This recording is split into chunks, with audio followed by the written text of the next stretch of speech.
Local 4 News starts now with a breaking news alert.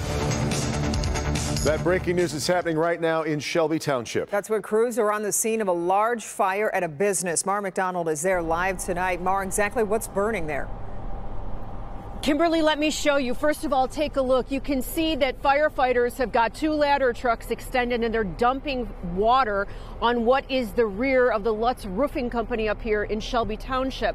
Now, if you were driving in northern Oakland or northern Macomb counties today, you saw a massive plume of black smoke. I mean, it was alarming people. Calls kept coming into the newsroom. You can see the video of what people were really responding to that Sky 4 shot for us.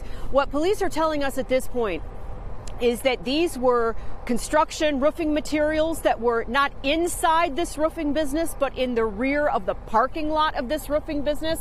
So what you see firefighters doing is continuing to dump water on this mess out here. Now, interestingly enough, Shelby PD just tweeted out what they are calling a hazardous air alert. We're trying to get some clarification on that hazardous air alert. I'm at like 22 Mile in DeQuinter. That hazardous air alert is for, say, 23 Mile in Ryan, 23 Mile in Van Dyke. In other words, where this plume of smoke is heading. Let me be clear, we have seen no evidence of any sort of evacuations or anything like that.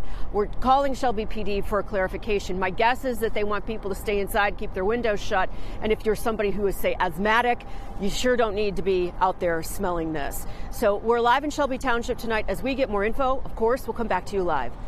Kimberly Devin, back to you. You got it, Mara. We'll let you get back to that. And in fact, we have just been given an advisement from the Shelby Township Fire Department that residents in that area, north of 22 Mile, south of 23 Mile Road between Van Dyke and Ryan, stay indoors right now to stay away from that smoke due to possible hazardous conditions related to this fire that we just saw. So again, if you were in the area north of 22 and south of 23 Mile Road, this would be between Van Dyke and Ryan, you should remain indoors until we get you further notice. We'll keep Mara McDonald there on the scene, and we'll update that story just as often and as soon as it's possible. Let's get to our other top story here at 5. A shocking story out of Troy. Police say a girl around 6 years of age was fatally shot, and it was her own father who pulled the trigger. Now, that child's mother was also shot in the chest, but managed to get away and run to safety. Then a short time later, the father took his own life. It happened at a condo complex on Brentwood Drive off Long Lake, right across from Troy High School. Priya Mann is there live tonight. Priya, she was able to call police. Yeah, the woman was able to call police, and 10 minutes later, Troy police were talking to the gunman who said he would surrender. He did come back here to the condo complex where he shot himself in front of police. And this comes after he shot his wife and killed his little girl. Neighbors say they just saw her out here playing a few days ago. Oh, that little girl. She was a beautiful little girl. I think about 7 years old, I think, something like that. It's a shame. A little girl shot and killed in her bedroom. Her mother was then shot in the chest. Police say the man drove off, and that's when the woman went to her neighbor for help. Alerted by pounding at your door and to bring her in and provide, again, key information to our call taker and really help our officers. A ton of credit to the neighbor, ton of credit to the victim. Police called the man who picked up. And he described that he was going to come back and turn himself in. He had already left the condo. He returned and parked in the clubhouse parking lot, which is about 200 feet from his home. They saw the vehicle park into the lot, and they started moving that direction. And when they went to approach him, he got out of the vehicle and chopped off. Neighbors say the family had a history of domestic violence. He used to scream at his wife all the time. And we could hear at night. Real, and she was screaming like crazy. And especially in a situation like this where, you know, the suspect had already shot 2 people, and, you know, it's cliche, but they have nothing to lose at that point a lot of times, and that's, I think, how they feel.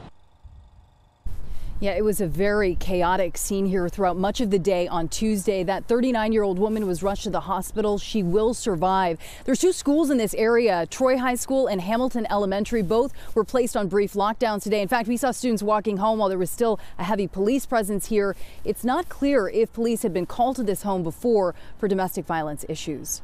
Reporting live tonight in Troy, I'm Priya Mann, Local 4. Priya, thank you. We do have some breaking news to pass along to you from Major League Baseball. The players have rejected a final offer to end the lockout before today's 5 p.m. deadline. MLB has threatened to cancel opening day on March 31st if a deal on a new collective bargaining agreement was not reached. Bernie will have more on this coming up later in sports. All right, now to Ukraine, where the fighting has intensified on several fronts. Let's get you caught up on what's happening. First, you're looking at satellite images here of a Russian convoy estimated to be 40 miles long advancing on the capital of Kyiv.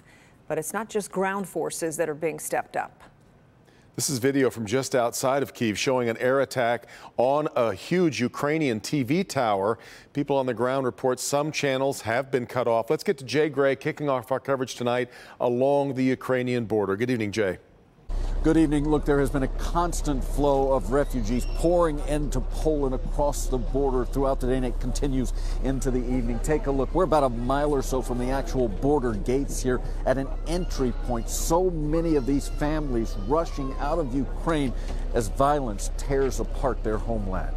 Russian troops today with an aggressive advance on Kiev, sending in more soldiers and stepping up air and mortar strikes on the capital city.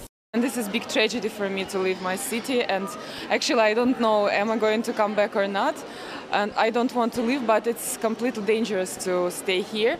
The battle has intensified in Kharkiv as well, Ukraine's second largest city, barely hanging on according to those who escaped the violence, like this student who saw 6 of his friends killed and now worries for those left behind. He showed us this video of markets in the city that he says have been empty for 5 days, concerned that those who are there may not die from the attack, but could from starvation. We sleep with bombing, we get up with bombing, no food, no bread, no water, no tablets, no pharmacy, nothing. And the people of there staying, no money to go out, to run, no money. Ukraine need more help, please help. Their people is so good, you know, exactly our. The emotions for so many here, a lot like the fighting along the front lines and the scramble to survive. Intense and overwhelming. Along the Poland-Ukraine border, I'm Jay Gray. Now back to you. Hey, Jay, thank you. Also today, Ford announced it was halting a joint venture operation in Russia. The suspect in the Oxford school shooting, Ethan Crumbley, is going to stay in the Oakland County Jail. A decision comes after lawyers press the judge to move him to a juvenile detention facility. We bring in Victor Williams, who's live tonight with more on that decision. Victor. Yes, Devin, you know, right after the Oxford school shooting, Ethan Crumbley spent just a little bit of time at a juvenile detention facility right before he was transferred over to the Oakland County Jail. As it turns out, he will not be returning anytime soon. Ethan Crumbley has been ordered to stay behind bars at the Oakland County Jail. Today, a judge shot down his lawyer's request to house Crumbley at the Oakland County Children's Facility as the Oxford school shooting case continues. Placement arguments from both sides went back and forth at the hearing that took place days ago. The 15-year-old is facing charges of premeditated murder and over a dozen other charges in the horrific school shooting that took place on November 30th. Claims of mental illness have been made from Crumbley's attorney. In the time leading up to these events, that my client was hallucinating, that he was seeing things, he was hearing voices, and that he had asked his parents to see a therapist. While the prosecution believes the teenager is a danger to society, that still belongs at the Oakland County Jail. The defendant isn't who he appears to be. He allows people to see who he wants them to see, and only those close to him, such as his parents, would understand or recognize it. He is fascinated with violence, weapons, and seeing others suffer. According to the Detroit Free Press, the judge's ruling stated that Children's Village was, quote, incapable of housing the defendant because of the unique circumstances in the case. Children's Village manager Heather Calcaterra echoed the same thing at the hearing. We've never had a situation like this involving a school shooting. And a lot went into consideration when making this decision, but this is just another example of how going forward, Crumbley is going to be viewed as an adult. Victor Williams, Local 4. All right, Victor. Major developments today for 3 men accused of plotting to kidnap Governor Whitmer. This afternoon, a Jackson County judge ruled the FBI did not entrap them, and the case will now go forward. Defender Sean Lay has been closely following what's been unfolding in court. Sean, lawyers for these 3 wanted the case to be thrown out. And from the beginning, Kimberly, these men have said that they were entrapped by the FBI and trained by the FBI. Today, a judge threw out the motion that they were entrapped. This now heads straight to trial. It will be in September. Incredibly detailed trial will take up to 2 weeks or more for that trial. The local Ford defenders first showing you this inside evidence in the plot to kidnap Governor Whitmer, and about the men charged in the case saying that they were entrapped by the FBI, trained by an FBI informant in how to storm Governor Whitmer's summer home. This afternoon, Jackson County Circuit Judge Thomas Wilson disagreed. This was not a long period of time that elapsed between the investigation and the determination by the FBI that they had enough to go forward. I find no basis under number 3 for an entrapment. State defendants Joseph Morrison, Pete Musico, and Paul Ballar asked the judge to consider that the FBI pushed the plot forward and the undercover agent pressured them into acting. I just cannot, in reviewing this matter,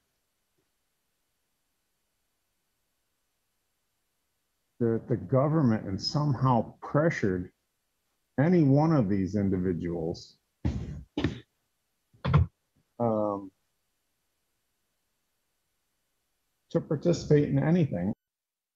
To participate in anything. Back here live now, the 3 men you just saw charged with supporting terrorism and other charges. In the meantime, in the federal case with the Wolverine Watchman, 2 men have already pled guilty in that case, saying they were not entrapped. And Kimberly and Devin, they said the plot was very real. Back to you. Okay, Sean, thanks.